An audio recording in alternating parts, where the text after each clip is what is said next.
नमस्कार प्यारे बच्चों, आपका स्वागत है इस YouTube चैनल पर। तो बच्चों, जो अपन विज्ञान कक्षा 10 के लिए विज्ञान के अति महत्वपूर्ण प्रश्नों की एक सीरीज चला रहे थे, उसके अंदर पिछले वीडियो में अपन ने जो आपका चैप्टर नंबर 5 है जैव प्रक्रम, उसके कुछ महत्वपूर्ण क्वेश्चन देखे, जिसमें अपन कुछ ऑब्जेक्टिव क्वेश्चन और कुछ रिक्त स्थान की पूर्ति वाले क्वेश्चन देखे।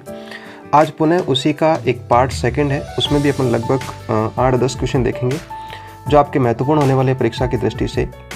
तो चर्चा करते हैं उन क्वेश्चनों के ऊपर। यहाँ पर पहला क्वेश्चन ये है बच्चों कि पौधों में प्रकाश संश्लेषण क्रिया जो है वो संपन्न होती है। माने ये अपने से पूछ रहा है कि पौधों में जो प्रकाश संश्लेषण की क्रिया होती है वो कहाँ पर संपन्न होती है।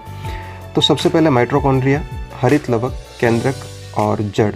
यदि प्रकाश संश्लेषण की बात करें तो वो हरित लवक में होती है। ठीक है बच्चों, ध्यान रखना है। माइटोकॉन्ड्रिया की बात करूँ तो वो एक वायवीय श्वसन में जो आपकी एटीपी निर्माण की एक अपन बात कर सकते हैं कि एटीपी का जो निर्माण होता है वो आपकी जो ग्लूकोज का पाइरुवेट में बदलता है, वो अभिक्रिया जो वो माइटोकॉन्ड्रिया में होती है। ठीक है ना।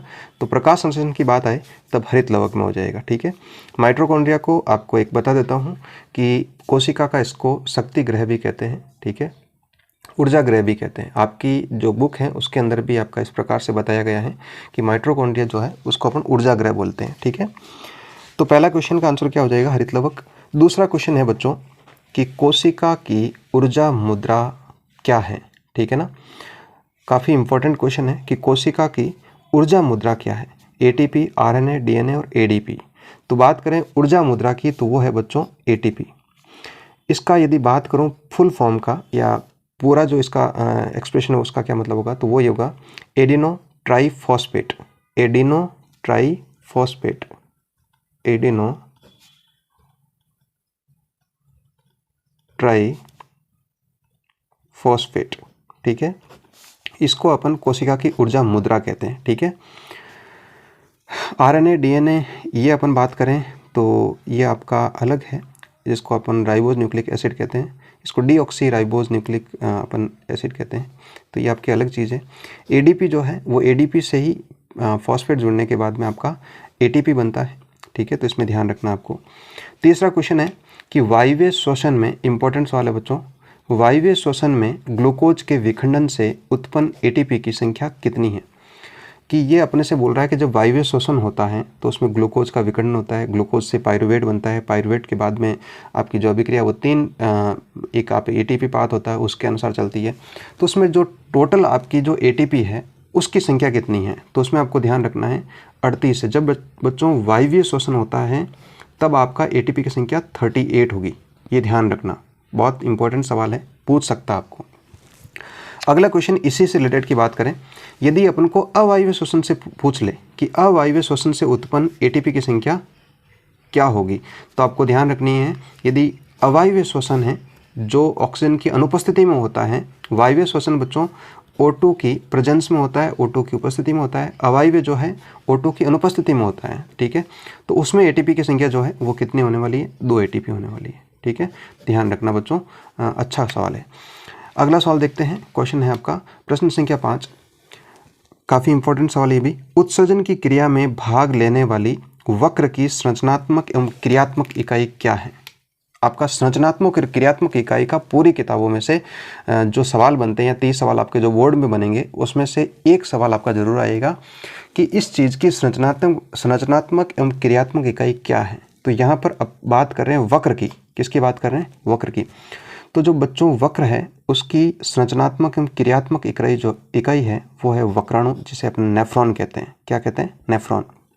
प्रत्येक वक्र में सबसे छोटी जो इकाई है वो आपकी वक्राणु या नेफ्रॉन है, और ये करोड़ों की संख्या के अंदर उस वक्र में स्थित होती है। ठीक है, जो निस्यंदन और कई प्रकार का फिल्ट्रेशन की बात कर सकते हैं उसका कार्य करती है। ठीक है, यहाँ पर ऑप्शन की ओर तौर देखें अपन तो एक रुधिराणु दे रखा है, कोशिका दे रखा है, केशिका दे रखा है।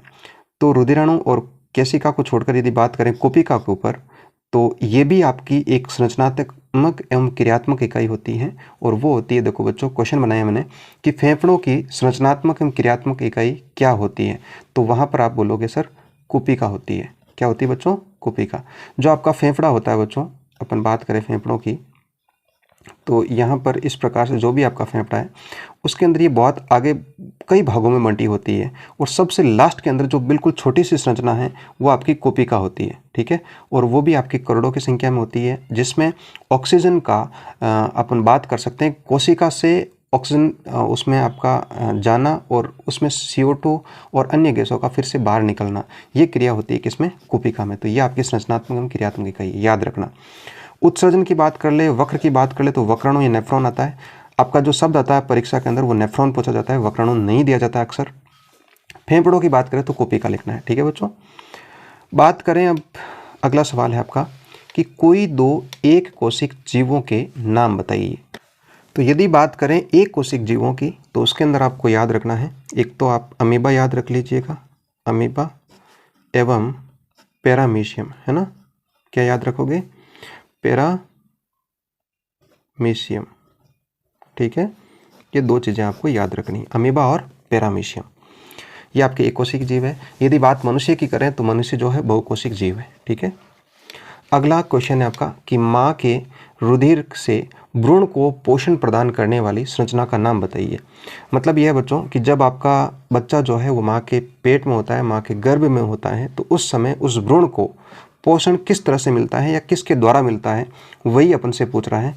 तो वो होता है बच्चों, अपन उसको यदि हिंदी भाषा की बात करें तो नाभि, या वैज्ञानिक भाषा में बात करें तो अपरा बोलते हैं उसको। क्या बात करें बच्चों, क्या बोलते हैं इसको, अपरा बोलते हैं, ठीक है। तो थोड़ा सा ध्यान रखना ये। अगला क्वेश्चन है कि जठर ग्रंथियां कहाँ पाई जाती हैं, ठीक है। अच्छा सवाल ये भी। तो जठर ग्रंथियां जो है वो बच्चों ये पाई जाती है आपकी आमाशय में। कहाँ पाई जाती है, आमाशय में, ध्यान रखना आपको, ठीक है। जिससे आपके 3 प्रकार के जो पदार्थ है वो निकलते हैं, ठीक है, जठर ग्रंथियों से, आपने चैप्टर में पढ़ा होगा। अगला क्वेश्चन है आपका 10वां। इसमें बच्चों देखो आपको ये दे रखा है, एक तरफ आपका जीव दे रखा है और दूसरी तरफ उसका श्वसन अंग दे रखे हैं, ठीक है। आपको ये चुनना है, आपको ये याद रखना है कि अमीबा जो है वो श्वसन किससे करता है, केंचुए किससे करते हैं, जलीय जीव किससे करते हैं, मेंढक किससे करता है, मानव किससे करता है। तो बात करें अमीबा की, तो अमीबा है बच्चों कोशिका झिल्ली से करता है। किससे करता है, कोशिका झिल्ली से।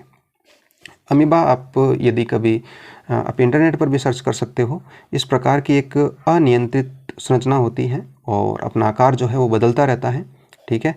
एक ही इसमें केंद्रक होता है, एक कोशिक जीव होता है ये। तो जो ये इसी झिल्ली से ये आपका श्वसन अंग के रूप में कार्य करता है। केंचुए की बात करें तो नम त्वचा, केंचुआ आप देखते होंगे बच्चों बरसात के दिनों में इस प्रकार से निकलते हैं, ठीक है। तो ये जो अपनी त्वचा है उसी के माध्यम से अपन क्या करते हैं, श्वसन का कार्य करते हैं। जलीय जीव की बात करें जैसे मछली है, अन्य भी ले सकते हैं, तो उसमें क्लोम कार्य करते हैं, ठीक है ना। मेंढक की बात करें बच्चों तो थोड़ा सा ध्यान रखना है कि मेंढक के अंदर त्वचा प्लस फेफड़े दोनों से वो श्वसन अंगों का उपयोग करते हैं और उससे श्वास लेता है। बात करें मानव की, तो मानव की आपको याद है फेफड़ों से श्वसन क्रिया को अंजाम देता है, इस प्रकार से बात कर सकते हैं।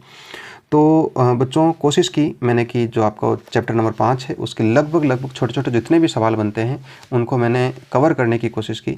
आपको बस एक कार्य करना है, ये सवाल आपकी कॉपी में लिखने हैं, ठीक है, और उनको तैयार करना। एक अलग से इसकी कॉपी डाल दीजिएगा, ठीक है, उसमें केवल और केवल विज्ञान के इस तरह के सवाल होंगे। तो कोशिश करेंगे कि प्रत्येक चैप्टर पर 20 से 30 क्वेश्चन बनाने की, ठीक है। और इस तरह से आपके जितने भी चैप्टर हैं लगभग 200-300 क्वेश्चन हो जाएंगे, और वो 200-300 क्वेश्चन आपकी परीक्षाओं में, मैं आपको विश्वास के साथ बोलता हूँ कि कम से कम 20-25 क्वेश्चन वहाँ पर आपको देखने को मिलेंगे। तो आज के लिए बहुत है, धन्यवाद सभी को। मिलते हैं फिर से एक नई वीडियो में, तब तक के लिए धन्यवाद। जय हिंद, जय भारत।